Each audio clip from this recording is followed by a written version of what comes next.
Christina, welcome here.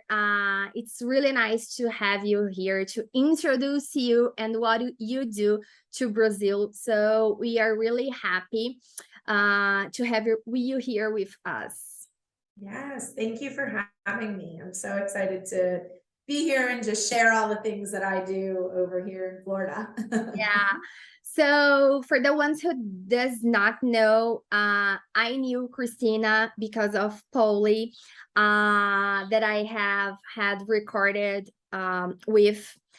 And I went and knew her school and we talked a lot. So I know many things about her and I need to share everything with more people. That's why I invited her, because I think that she has so much to give to us on leadership and applied behavior analysis and being an entrepreneur. And also she has an autistic son.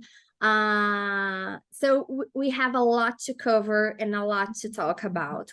So yes, the first thing that I would ask you is tell us about your educational background.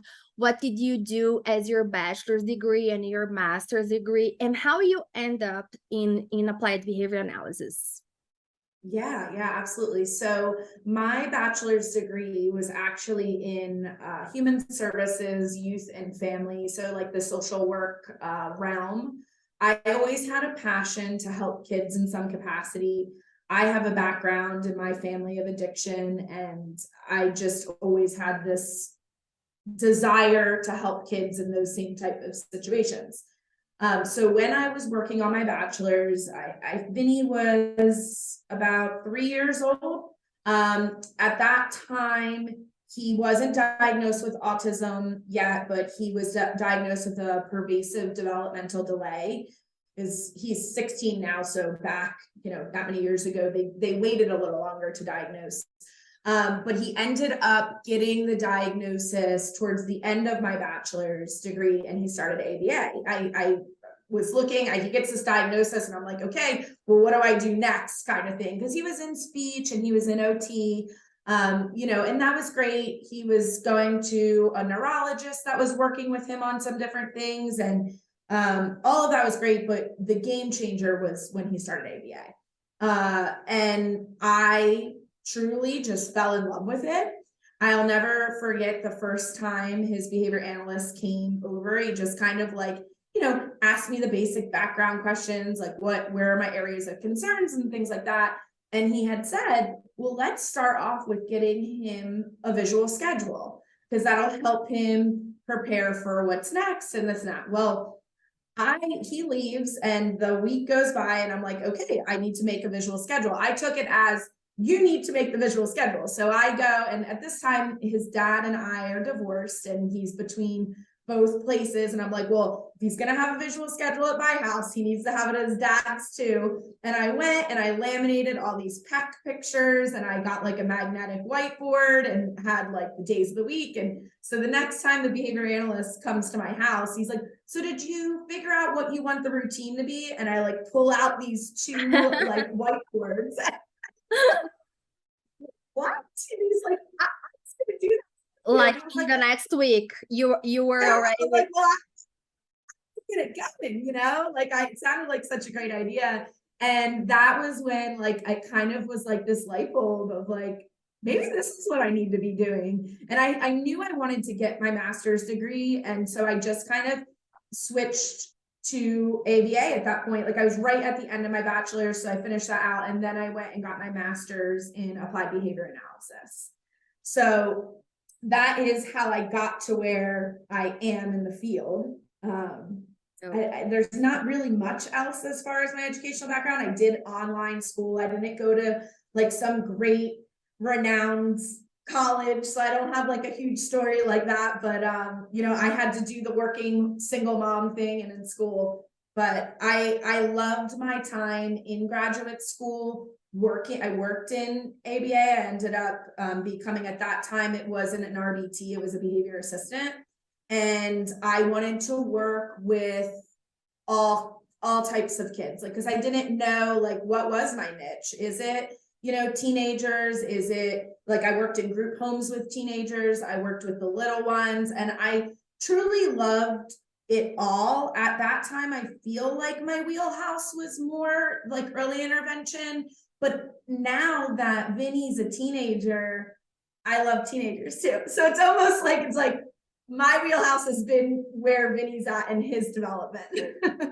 Me too. Guilty as charged. Yes. And when just for people in Brazil to be clear, when Christina talks about grad school, she's talking about when she was at the master, because grad school, when we translate, is like your bachelor's degree. Gotcha. Yeah. Okay. Yes. And I do remember you telling me that now. Yeah, no problem at all. And when you were at grad school doing your master's degree, so you started to work like right at the beginning, or after some classes? How was that, like, to find a job? What kind of activities you did as a behavior assistant, because RBT, it was not a thing back then? Yeah, and it's interesting because like I feel like there was no regulation in the field. Like I kind of refer to it as like the Wild West, like, and that's when things ended up getting a little out of control in Florida with fraudulent billing and things like that. So that was kind of that moment when I entered the field. And I did get a job in the field right away. As soon as I finished my bachelor's degree, I got a job as a behavior assistant. It was very easy for me to get the position. The company I was working for was like a startup company, and I, in ways, like feel like I kind of helped grow it because they didn't have any full-time staff at that time. I was being given, like, when I look back on it, I'm like, okay, I wouldn't do that as a behavior analyst, but I'm also not saying it as like a bad thing about the company I was working for, but I was given responsibilities that were like more for a behavior analyst. But again, like the regulations weren't there like they are now, And in retrospect, like I look at it and I really appreciated that experience. Like I was given paperwork to go and start an initial assessment with families. And I was like, okay, like just like interviewing families and then just kind of learning as I went. So I got so much experience. I worked in homes mainly, which I love. And I'm still to this day such an advocate of in-home ABA, because I know as a mom, if the parents aren't on board and following through with things, we're gonna plateau. Like, yes, we're gonna see, we'll see growth in the child, we'll see some changes, but at the end of the day, if it's not generalizing across all settings, we're gonna hit a ceiling with the growth. So yeah. I really have always loved the in-home aspect of things. And that was what I did in home and in schools when I was a behavior assistant. Okay. And then you stayed doing this kind of work your whole master's program. How long did it take for you to complete?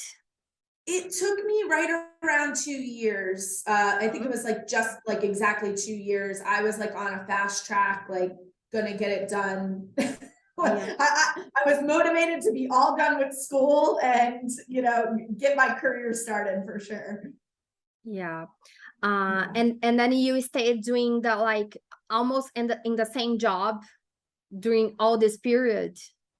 Yep. Yeah. And so when I transitioned to a BCBA, it didn't feel like that big of a transition, because by that time, like I was in grad school and I was, leading cases, and it was a very natural, easy transition for me. I kind of feel like behavior analysis just always came very natural for me. Like it made sense. The terminology, of course, for anybody, I mean, you got to study, you have to work hard on that. That does not come easy to me, but like applying the concepts, it was always something that just came very naturally for me. I actually started up a social skills group. I became very passionate about working on social skills, and I started up a social skills group with a behavior analyst I was working under, and we were doing it out of my house, and Vini was actually involved in that. And so I was like, yeah, this is going to benefit him. Like, let's do it. And it was really cool. The things we worked on, so many real life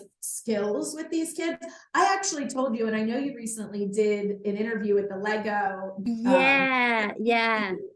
therapy, and I want to go back and watch part of it. I want to watch the whole thing because I told you we would do Lego stuff with them. Yeah. We would give them like a theme, and they would work together. We would take turn, like each session somebody would lead the group, so we're teaching these like young kids how to lead and all of that, and it was very cool. And then we also went out in the community and would do community outings, teaching them how to, at Christmas time, like how to, you know, buy a gift for somebody and give to people, and, you know, buy, or going up and ordering something to eat and using their money to pay for it and things like that. It was just a lot of real life skills.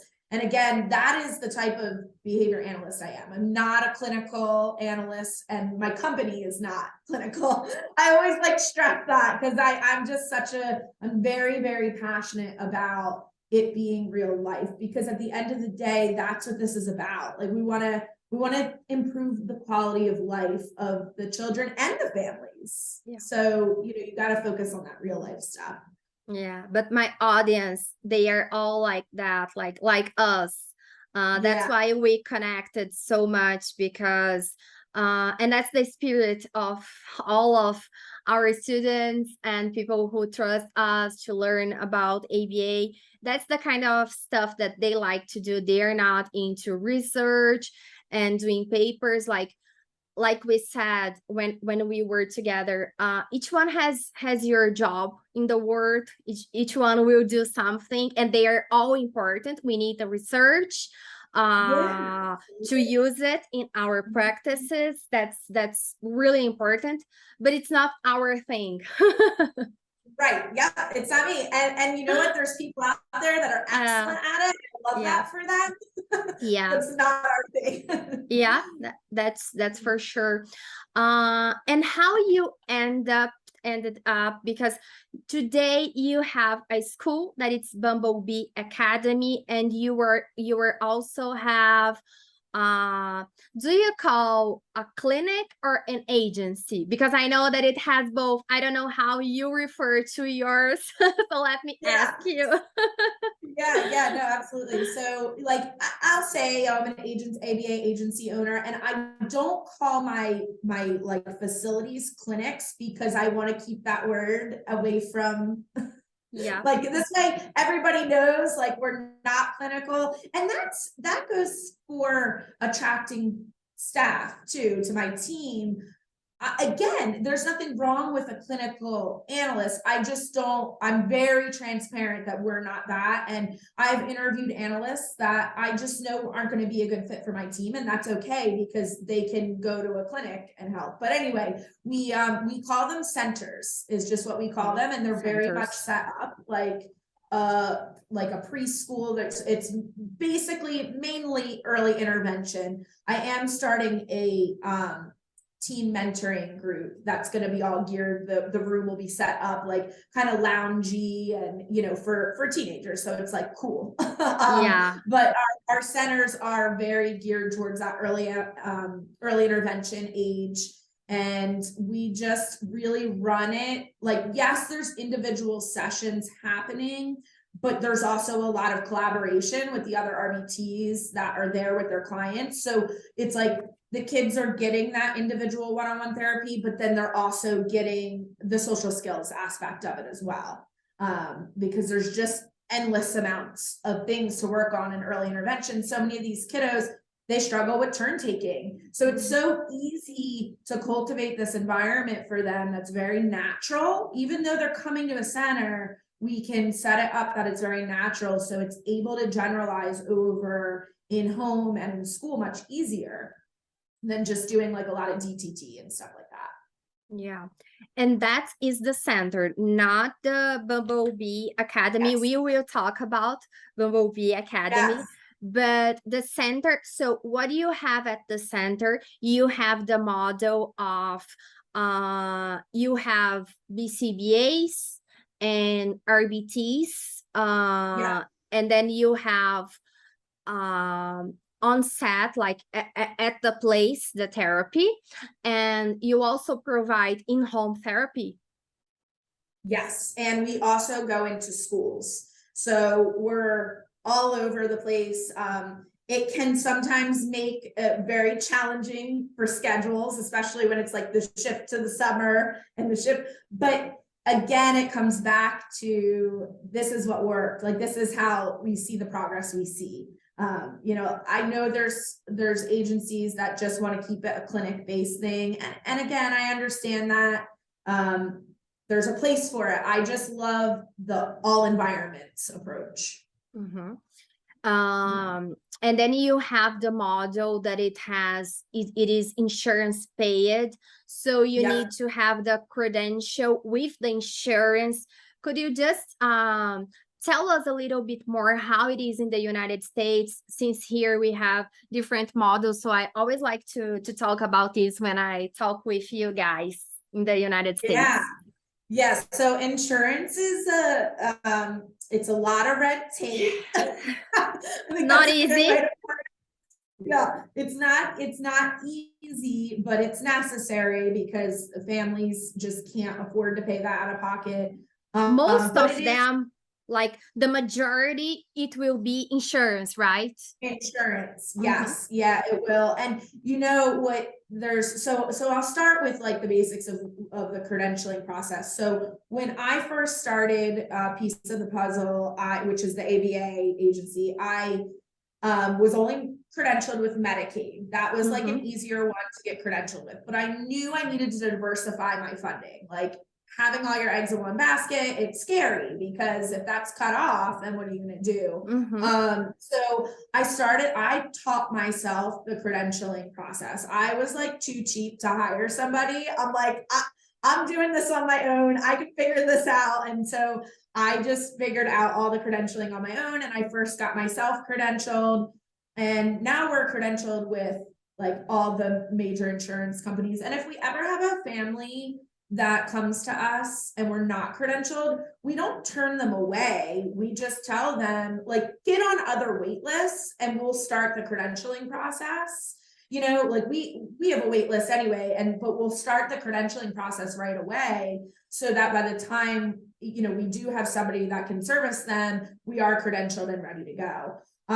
Some insurance companies pay very timely and it's very easy.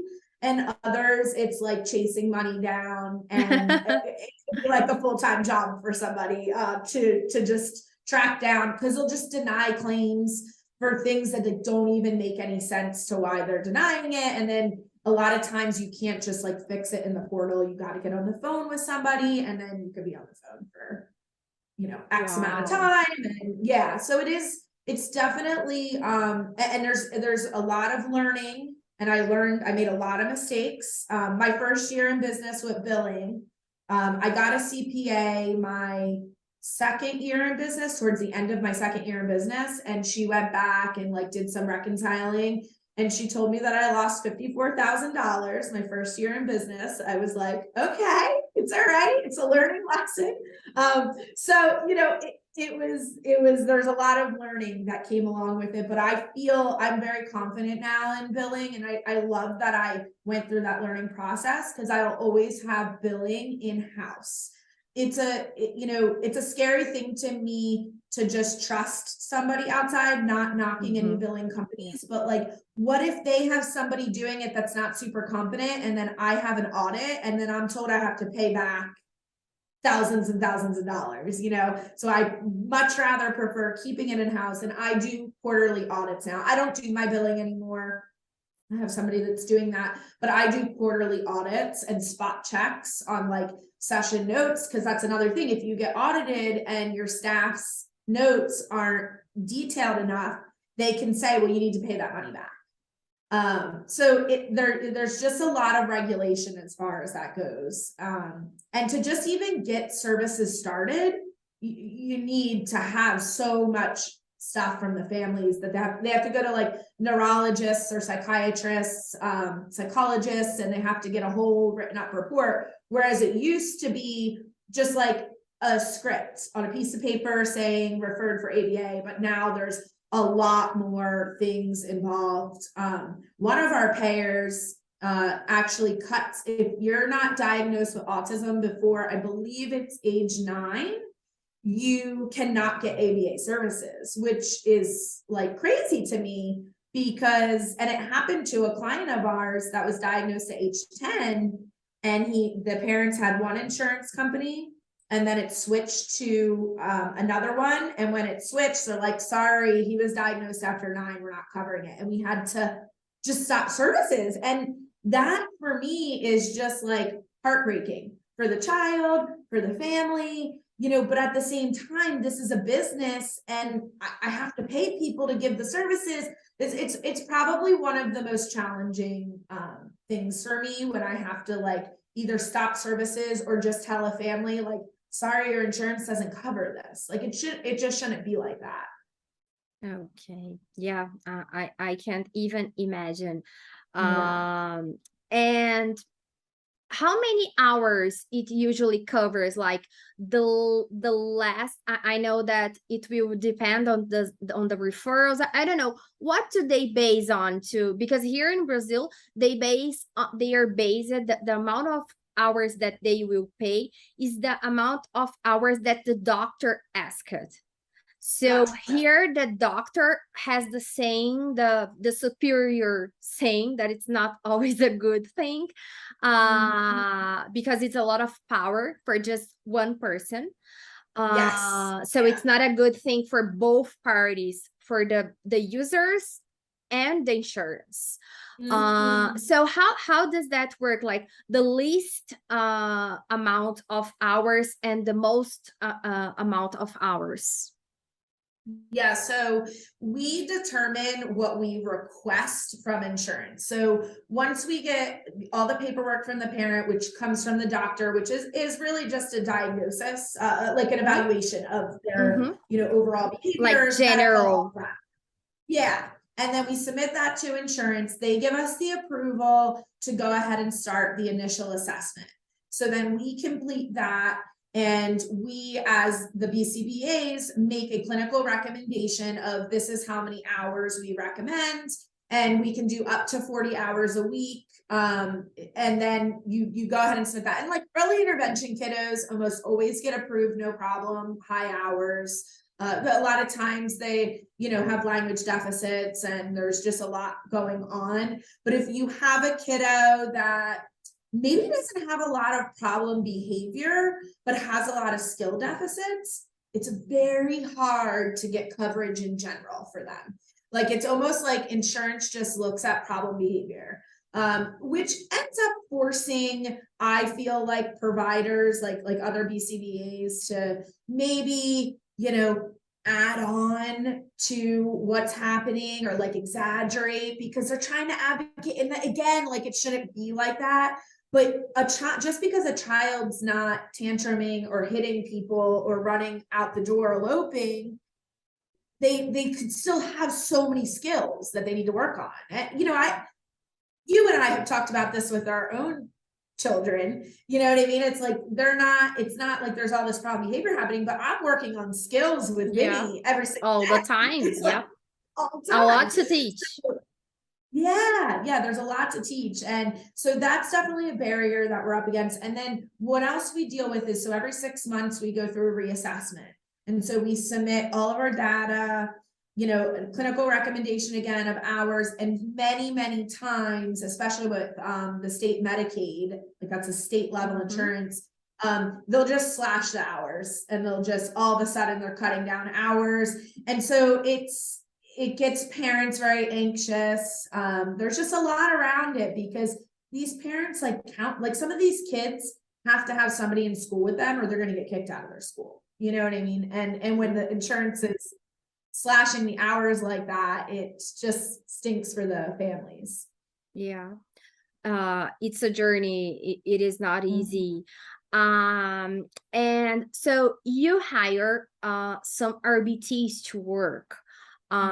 Because in order to deliver these services, you have the RBTs running the programs, doing activities, and to the insurance to cover, you are obligated probably to have RBTs, like Yes, they have to ABA be therapy. They have Yep. to be RBTs, and it's RBT stands for behavior technician Yeah, registered. behavior. Yeah. So it has this regulated because it is regulated by the BACB, by the BACB. That it's a different approach than we have here. So just contextualizing everything for the ones who do not know. And how the supervision works. So you need to have someone elaborating the programs, because the RBT, he will only, it's not only, it's a big job, run the program, but it needs to have someone writing these programs and organizing this session. How do you organize in a practical way your practice, your center? Because that's a huge challenge for a behavior analyst who is starting their practices. It is a lot to deal with, because all this billing stuff, imagine having to deal with all this alone. Like today you were not at this point, but you were there, you were this person having to deal with all of that. So how do you do it today, this supervision thing in your practice? No, such a great question. And I've recently really fine-tuned a lot of my systems as far as that goes. Actually, and I told you this, Polly Gavoni is one of my leadership coaches along with Anika Costa, and they are amazing.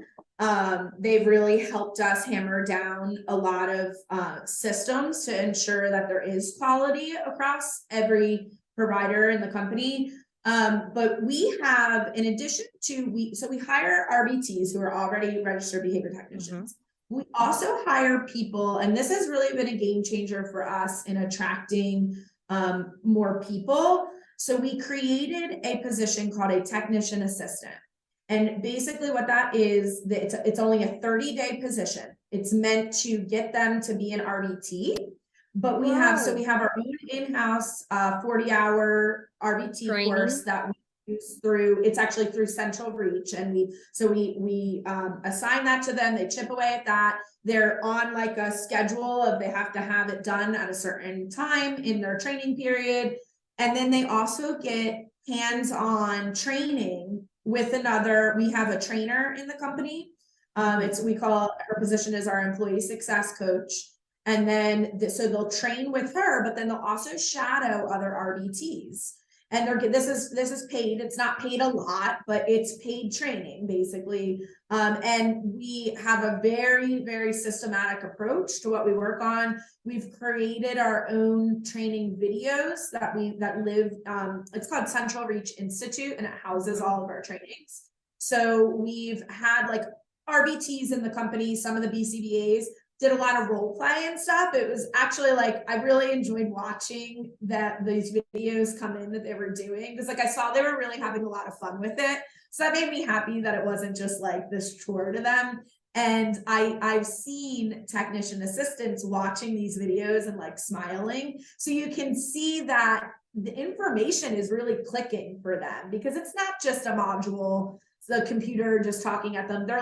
They're meeting these people in person, and then we're really explaining the concepts in such layman's terms for them versus using all the terminology. And then at the end of each one of our video trainings, we have a quiz that they have to reach competence in that quiz, or they just go back and watch the video again until they do, kind of thing. And then our employee success coach checks for competence on those skills in the next training session. So we have a very systematic approach to taking these people that have never worked in the field. They're going through this training, and then they take the RBT exam, the RBTs, and they're ready to hit the ground running. Sometimes we have people that need a little bit additional training after they're in RBT, which is totally fine. I'm really big on everybody learns at their own pace, and everybody can learn. You just have to teach them in the way that they need to be taught. And so we have people that maybe need a little bit more training,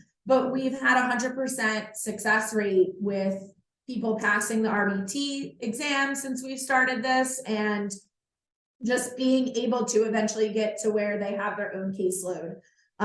So that is our like onboarding process. And we also make RBTs who like they're already in RBT, they go through a similar onboarding process. It may not be as lengthy, but they're still having to, we're checking for competence, because a lot of times we have actual RBTs that come on and they were not getting quality supervision. So we always check for competence. That's like our first thing. So as far as ongoing supervision goes, we do a couple different things. We have all BCBAs, or if we have a student analyst, they have teams, and we're all one team, but they all have like these individual teams, and which is made up of RBTs. And we do weekly reciprocal feedback. We have a software system. We send out a weekly survey that, well, it's not even really a survey, it's like a self-monitor checklist that the RBTs self-monitor their own behaviors, and the BCBAs self-monitor their own behaviors. And then the BCBAs provide feedback to the RBTs, and then the RBTs fill out a survey. It's a very short one on the BCBA, but it measures like a lot of social validity things. Like, are you comfortable going to your coach? Are you seeing them? Are they touching base with you? Do you feel like they align with the company values? And just different things like that. So we're doing this weekly reciprocal feedback loop that it allows us to really catch any problems ahead of time, whether it's that an RBT needs more support out in the field, or maybe they're having difficulty building relationships with other people in the company. I mean, so many different things it has allowed us to pinpoint before it gets too bad, kind of thing. Yeah. And we also do an employee satisfaction survey that everybody fills out weekly as well, that we're able to measure all that stuff. So there's just, that is the coach side of it. And then if somebody is on a coach's team, they may be supervised by 3 or 4 other BCBAs as well. And they also fill out a monthly feedback loop survey on any other BCBAs supervising them. I'm huge on supervision. I don't understand when I interview somebody and they say I haven't seen my BCBA in 3 months. I'm like, I cringe at it. Without supervision, there's no fidelity. Like how do you know what's going on is like helping, or even worse, doing harm. So, you know, I'm quality is one of my core values, and I really truly like live by my core values. I'm not all smoke and mirrors about it. And supervision and coaching is so important to ensure that these kids are getting the quality services that they need. Yeah, no, I know that was a lot. No, but it was great. Like, I was thinking a lot of things, and I love it. I had many insights. I love it to see it, how you were doing. Like, I love it. And just a quick question. How much does an RBT usually get in Florida? Like, it could be like just a range. Yeah, so that's a really good question, because it's interesting. So I'm on the East Coast. I have clients on the East Coast. I have clients on the West Coast, and we just opened up right outside of Orlando in Volusia County.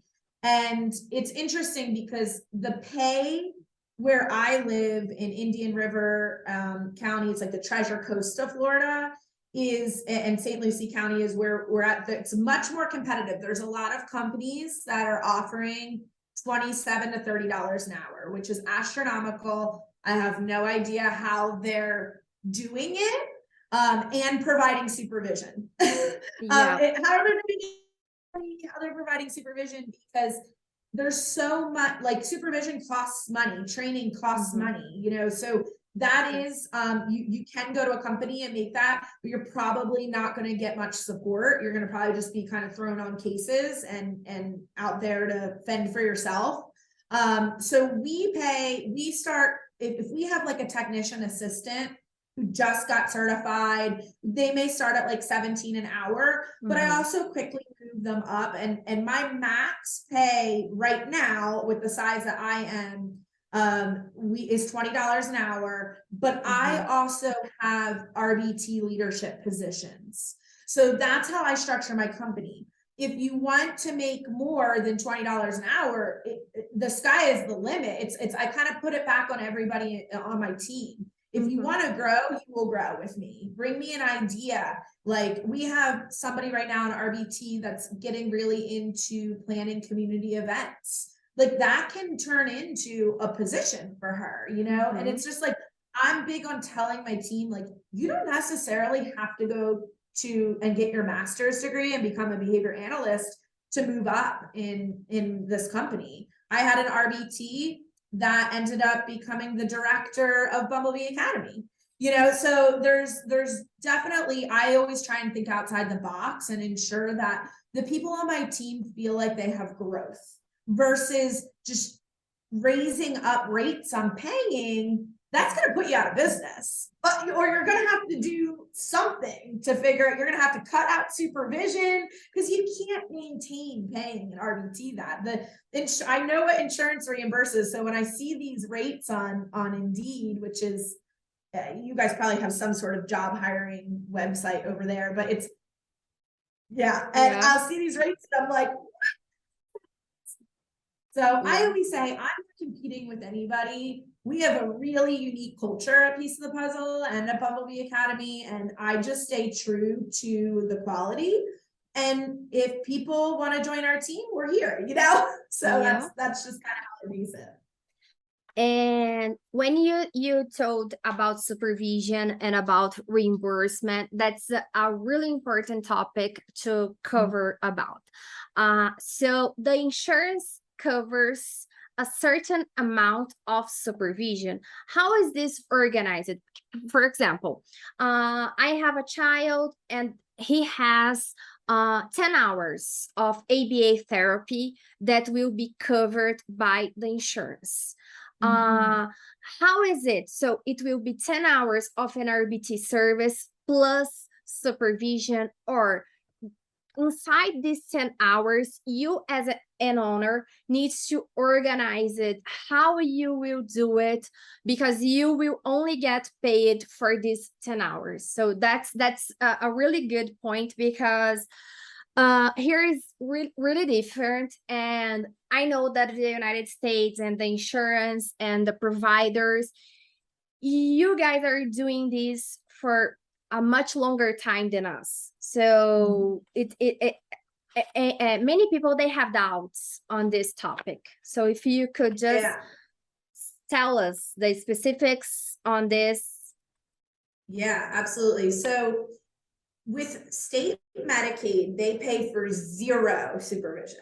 And that is a very large number of clients in my company.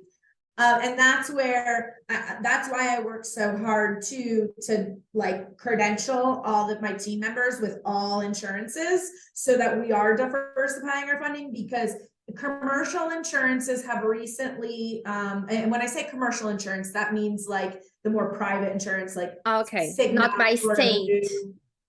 Yes, exactly. So like people are paying, you know, money for a premium for this insurance. They recently started to allow what we call concurrent billing, where the BCBA and the RBT can bill together. So when we get referrals from commercial insurance, we very much celebrate it, because it's like we're very used to not being paid for supervision, which is, it's difficult. And that's the things that I feel like a lot of RBTs don't realize. Like, you know, when we have these Medicaid clients, when somebody is coming out to supervise you, the company is losing money, which is just part of overhead. I'm not like, it's just part of the game, you know, but that's why I can't pay all this money, you know, for for their hourly pay. And that's why I save any extra income that I do have for RBTs who want to grow and get into more of a leadership position and things like that. So yeah, as far as commercial insurance goes, the way that we do it, the commercial insurance companies actually allow up to like 20% of overlapping, which is really pretty good. But it's with the Medicaid that we have to really track it. So what we do to track that, it's the behavior analyst's responsibility to basically keep track of who they're supervising. And here's the thing, some kiddos are going to need more supervision, and that's okay. But when you have a maintenance client and you don't need to go out and supervise constantly, then don't, you know what I mean? And the thing is, a lot of times you'll have an RBT that's working with a maintenance client and a, early intervention client that's more intensive. It'll be the same RBT. So you'll be training skills when you're working with the more intensive client, and then they generalize over to maintenance. So we just try and really find a balance in that. But we do every month we pull a supervision report where we have a list of every single client in the company, and we're able to see the percentage of supervision that they had for the hours worked by the RBTs. So that's how I monitor it. And that's purely from like this kind of, business standpoint of, we need to make sure we're having this balance there. And my team does such a great job at it, them visually being able to see it, and then it also allows me to see like, hey, why didn't this kiddo get any supervision this month? Like, what went on here? Because sometimes an analyst is maybe floating around at our center and they are providing supervision, but they're not billing that one client. So a lot of times that happens too. When you have one person there, they're going over and giving feedback, saying, hey, try this out or whatever. So it's definitely a juggling act. And I wish Medicaid allowed it, because I think there would be a lot more quality services, at least in Florida. I don't know all the state insurances in the United States, but in Florida, I know there's a lot of poor quality services happening. And I'm sure it's because businesses can't afford to do supervision because they have too much overhead, or they're paying their team members too much money. And so they're cutting back on supervision to be able to pay them to keep their staff. So it's definitely challenging. It really is. And that's where we have the RBT's problems, the RBT's overwhelming, and the drop-off rate, and delivering poor services, and saying that they were not trained to do this because they did not have the supervision. So that's the structure that it's where it begins. Lots of the problems of the RBTs, and when centers are struggling to maintain their RBTs because you have invested on them, and then they leave you. So that's what you see as the picture and the context what it makes. And that's where you try, and you were doing an amazing job on doing things differently. That's where the leadership and the structure and the system, it comes and it all connects. Yeah. One thing that Paulie Gavoni says all the time, and he says it to me, he's like, Christina, you're somebody who like lives by your values, like you're doing things the way that it should be done. And he said, people come for the money, but stay for the culture.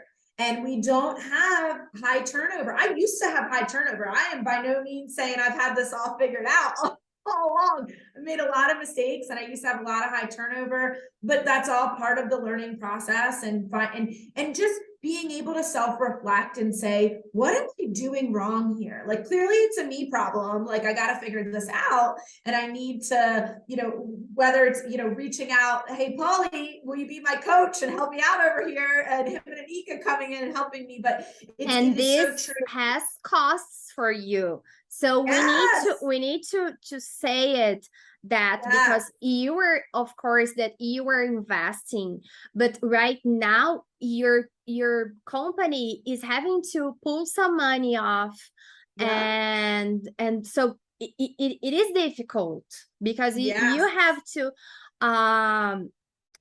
maybe don't take this money for your personal things and reinvest on the company. So that's some things that many therapists, when they open their practices, they don't have this.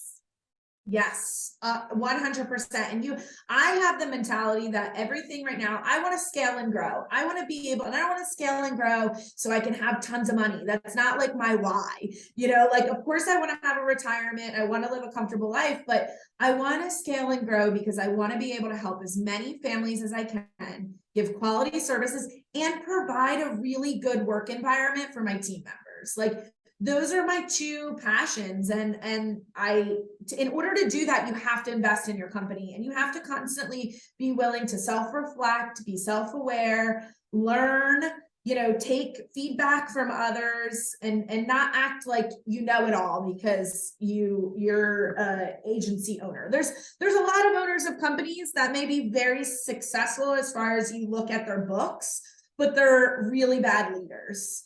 And, that's where I am different in that leadership is so important to me, and not just for me, for my whole leadership team. I want them all to feel like they're continually growing and learning.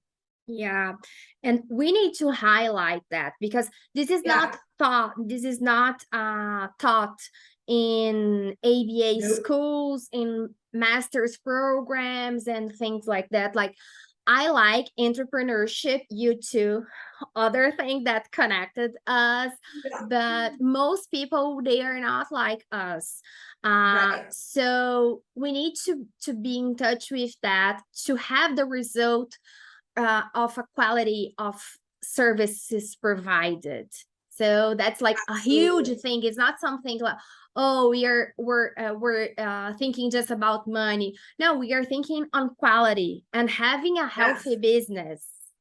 Yes, absolutely. And I'll interview analysts, and it's interesting that you touched on that this is not, leadership is not taught in school. No. And unless you've worked for a company that focuses on leadership and coaching, you don't have a clue about it. And I know that, like, it's why I love raising my own analysts, because like they're right from the get-go, they're learning all these skills as an RBT and everything. And it's not that I'm not opposed. I just hired a phenomenal BCBA, but she doesn't come from an environment where she had the support and learning about leadership, but she's excited to learn about it. But like you said, it's not taught. And that is like a really sad part. Like, there needs to be more OBM courses. I know I didn't have any courses in my master's degree. I know some people do now, but it's usually like one course. I think there should be like more into that, because without good leadership, you're not going to have quality services. You're going to have, like you said, and it's going to drive RBTs out of the field, which is the opposite of what we need, so it's just such it really is a crucial thing to understand leadership and continually want to grow as a leader.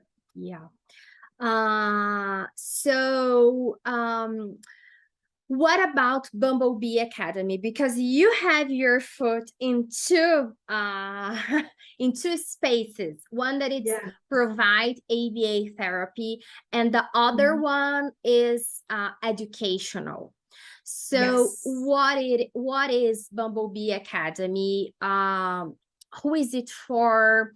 What are the ages? What is the idea that you when you started? Yeah, absolutely. So just to start, the name of where Bumblebee Academy, that name comes from. A lot of people ask, like, oh, that's a cute name. And my son's stepdad, who is my current husband, when he met Vini, he started calling him Bumblebee. And I'm like, why are you calling him Bumblebee? And he's like, don't you know the myth about bumblebees? They're known that their bodies are too big for them to fly, but they just fly differently. So our whole philosophy behind Bumblebee Academy is every child can learn. They just may need to learn differently. So, we're not trying to put anybody in a box and say like, oh, they can't do it. Like, I'm really big on, I don't ever want to hear it come out of anybody's mouth that a child can't do something, or an adult for that matter. Like, let's not place limitations on people. Let's give them the tools to be able to get there. So that's the premise behind Bumblebee, like the whole philosophy. But as far as the school itself, right now it's functioning as a preschool. We are definitely starting to be known as the school that can handle the kids that other preschools can't. And it's interesting because they come into our school and they do phenomenal. Like, they're not kids that have a diagnosis. They may be like a little hyper, but like, what kids aren't a little hyper, and we're just like, we do a lot of teacher training. So the teachers are setting the classrooms up. There's a lot of, antecedent interventions happening. There's just a lot of positive reinforcement that's going on, and the kids just do well in that environment. It's very predictable for them. There's a good routine that they follow. So that's like the preschool side of it. Really, it's just that early education. But next year, we're adding in an elementary program. And myself and one of my behavior analysts, Shauna Lampton, she's my executive clinical director for Piece of the Puzzle. Her and I went out to Seattle, Washington, and trained at Morningside Academy. And it was an amazing, amazing experience. Anybody that is interested in precision teaching, direct instruction, I highly, highly recommend it. You get the classroom experience where you're learning it, and then you're like doing a lot of role play with the people you're in class with.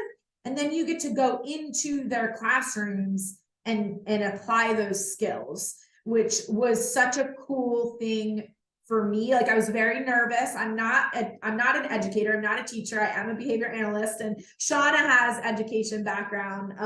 But I had never taught a class. So I was very nervous about it. But then, like, once I got over that hump, it was just like flowing, and I was loving the fluency aspect of it and seeing these kids so excited to learn. Like, they were all rooting each other on. Like, they do these fluency timings, and they have goals they want to reach. And there was kids asking, please let me do another timing. I want to reach my goal. And to me, that is just such a beautiful thing. Like, I would get the chills watching all of this happening and being able to teach it. And you get that in-person feedback while you're teaching. So I actually have a contract with Morningside Academy, and they are going to be sending trainers out to Bumblebee Academy once I have the elementary program up and going.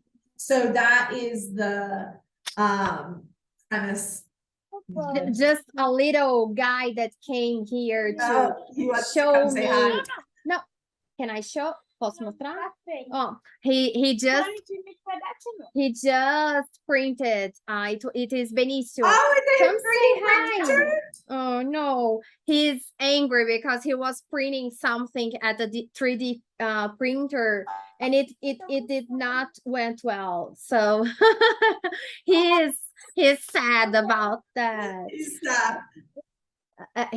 Let me just give him a hug. He asked me to give him a hug. Oh, ciao. Bye bye. He has a swimming class now. Bye bye. He is going to the swimming class with his father. He will take him, and Diogo is downstairs doing his activities with his aide.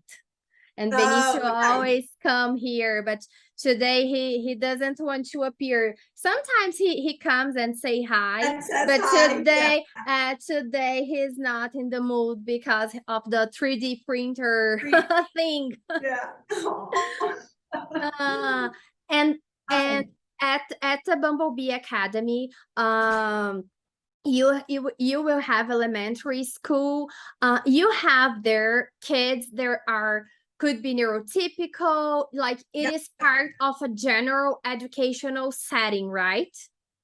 Yes, I am such an advocate for inclusion, and that's really another big why behind the school. There are people in the community that I've heard say like, oh, Christina Morales opened up an autism school, and I always like to like correct, nothing against an autism school, but that wasn't like, that's not what it is, and I really want it to be an inclusion. There's a lot of kids that are in the typical classroom environment who are struggling with learning because it's not, again, if you don't kind of fit in that box, you're almost left behind, and they just need to learn a little bit differently, or maybe they're a little hyperactivity and need to have a little more frequent breaks. So it's like basically very individualized education. And the way that it works, there's no grade levels. So all the kids are grouped by academic level, which it's going to allow us to really hone in on any gaps that they have, so we can get them not only caught up, but get them ahead.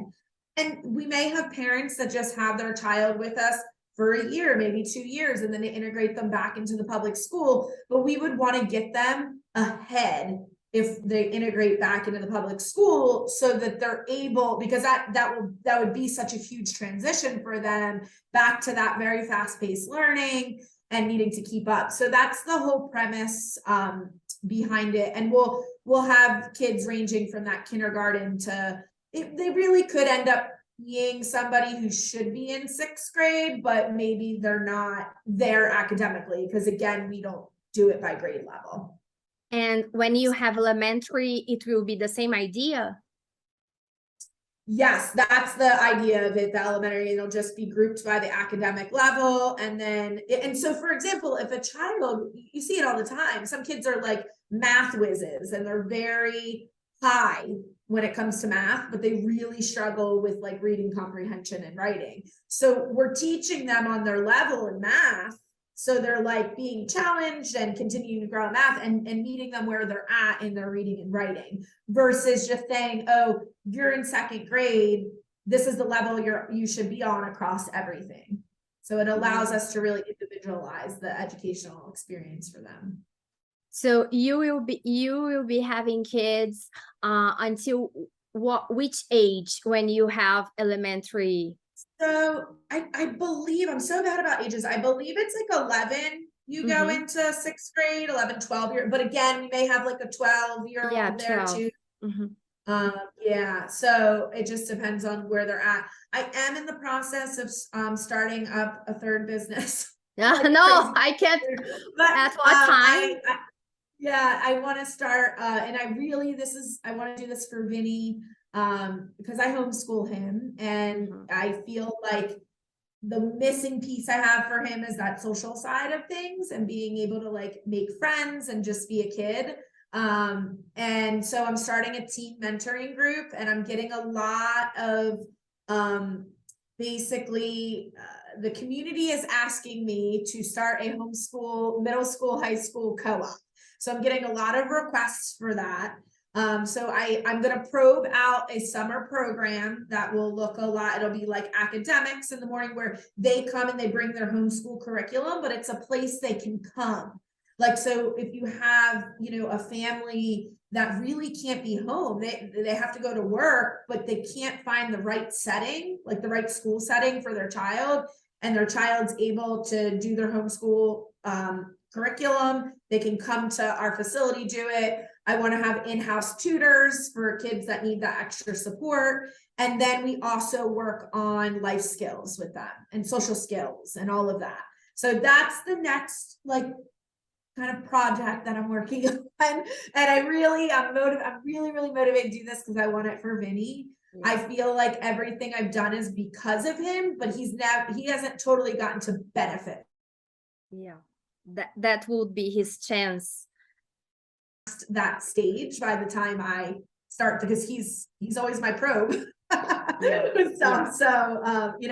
that's my next thing. And so basically kids will be able to start with us from early intervention at Piece of the Puzzle. They can go into our preschool at Bumblebee, do our elementary program at Bumblebee, and then the teen company is called PACE. It's Prepare, Achieve, Create, and Evolve, all at your own pace. And so all these kids could just go through their whole childhood into their teenage years with us. That's my ultimate goal. And you just will use the same space of Bumblebee? What? No, I have at my center, I recently expanded to a couple more classrooms. So I'm going to start pace off very small, just 2 classrooms. And then I'll eventually need to get another space for that. I'm going to probably, you were obviously at the school, it's a very small school. That will probably ultimately end up just being a preschool. And then I'll get a bigger space for PACE and the elementary program, which is called our Foundations program. So Yeah. And I know how Vini ended up at homeschooling, but if you could tell us, because this is a part that we could not cover, but just tell us and your experience, why he's homeschooling, and things like that, because I think that like this is really important for professionals, for parents, and I have a mix of both inside my audience. yeah, absolutely. So I'll just kind of start with when Vini was in early education. So he was diagnosed, like I said, with autism when he was 5. He could not functionally communicate at that time. And I was told he was likely not going to be able to functionally communicate, and that I would probably have to care for him into his adult life. So at that time, he was in a classroom with other kids who couldn't speak. A lot of them were on the spectrum as well. There was some other kids who were on the spectrum. Some of them could talk, but most of the kids weren't speaking. So he was in and we call it ESE, exceptional student education here. So he's in that classroom. I always knew I wanted to get him out of that environment, but at that time, that was the right fit for him. It was. I mean, he had a lot of disruptive behaviors, and we needed to decrease those behaviors before he could do that inclusion setting. So 2nd grade came around, and it's the end of a 2nd grade year, and he at this point had started to kind of push into the general education classrooms for like certain subjects, little parts of the day.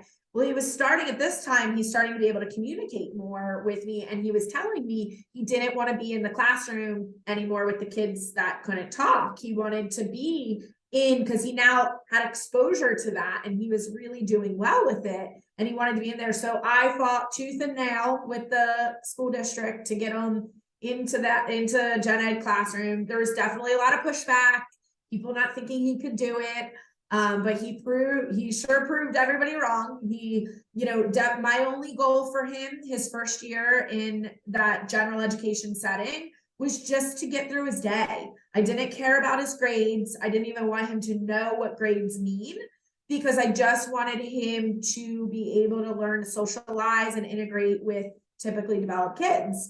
And that is so why I'm huge on inclusion. Like, it's so near and dear to my heart, because that was such a pivotal moment in Vinny's life.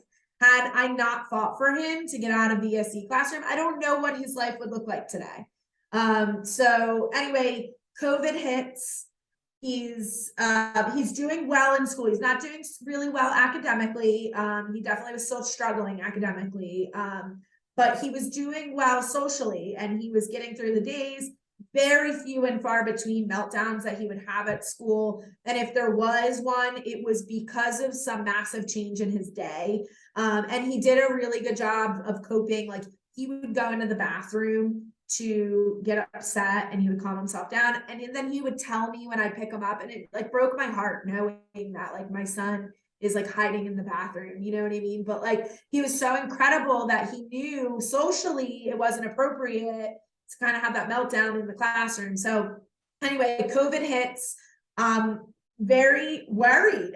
Honestly, I was scared. I was like, he's gonna regress. I'm thinking like, I can't homeschool him. Like, he needs the structure. Like, how am I going to run a business and homeschool him? And I just figured it out, like everybody in the world did.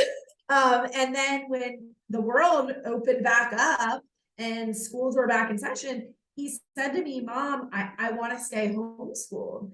And I just immediately said, okay. And then I like walked away, and I'm like, how am I going to run a business and homeschool him? But I'm like, he's my world and my why I'm doing what I do. And so I spent the first year, I didn't start my work day until 2:30 every day. I told my team, I'm like, guys, listen, I'm sorry. I know I'm not really going to be available, but I have to do this for Vini. And they were all amazing and understood that he has to be my first priority. And I just sat with him every day and I filled the gaps. And that's where this when I discovered Morningside Academy and this teaching method, I'm like, that's kind of what I did with Vini. Obviously not as beautifully as they do it, but I filled those gaps. And then once I knew I got him to a place where I could kind of turn him over to a tutor, he now has tutors. He has a math and a reading and writing tutor, and he is absolutely thriving. I mean, he's thriving socially, academically. I was told they wanted to put him on a word processor, to keyboard in school because he was having difficulty writing. And he for sure couldn't read something, comprehend something, and then write his thoughts about it. And now he just finished a book report. He made a PowerPoint book report. His writing tutor said he's basically on a college level with his writing, with his grammar and everything. And so it's he's such the poster child of don't place limitations. Don't think they can't do it, because they can. You just have to set the environment up and the support system up, and they can do anything they put their mind to. So, and he's 15. That's the story. 15. Yeah, he just turned 16. Oh, yes. But, yeah. He just turned 16. Just turned 16, yeah. Yeah, and if he was at school, probably on academic levels, he would not be with all these advances. No, he would be very low. He'd be getting through his day. He'd have a lot of anxiety though. He had a lot of anxiety when he was in school. I remember one time I was styling his hair in the morning, and he had this bald spot back here, and it was from him twirling his hair, and he was twirling it so hard, he was pulling hair out. And that's that. I was like, oh my gosh, he is so stressed out in that environment. So, I get comments from people, oh, you homeschool your son? How does he socialize? How does he do this? And I'm like, everybody's always going to have an opinion, but it's anybody that knew Vini when he was in school and knows him now would never even question it, because it's he's just thriving. So, no, and he's so social. Yes. Yeah, he really is. He speaks more than me. He's more social than many people. So social problems is not something that Vini has it. So, and this is good to kill the myth that homeschooling is not good for, they will be not socialized and yes. At home and not talking to anyone. No, please. This is a myth. No. Yes, absolutely. It really is. I want to let you go because I know that you are a woman of many business. But I really want to thank you. Thank you for your time. Invite you to be here more times, because we can have talks and conversations for many topics and many hours. And this business of running a business is something that I wish we could explore more in another time, because it's something that people are not used to know about it. And I think that you have a lot to give to us on this topic, because this is naturally, this is from you, it is inside you. Yes, I am very passionate about it, and I absolutely love talking. Just for everybody so they know, the first time Michelle and I met, we sat at my school and we literally talked for 4 hours, nonstop. Yes. So I really enjoy talking with you, and thank you for having me on. I hope that some of the things I shared was helpful for people, and I would love to come back anytime, Michelle. You're just such a wonderful person, No, and we gotta hold those people close to yes. us.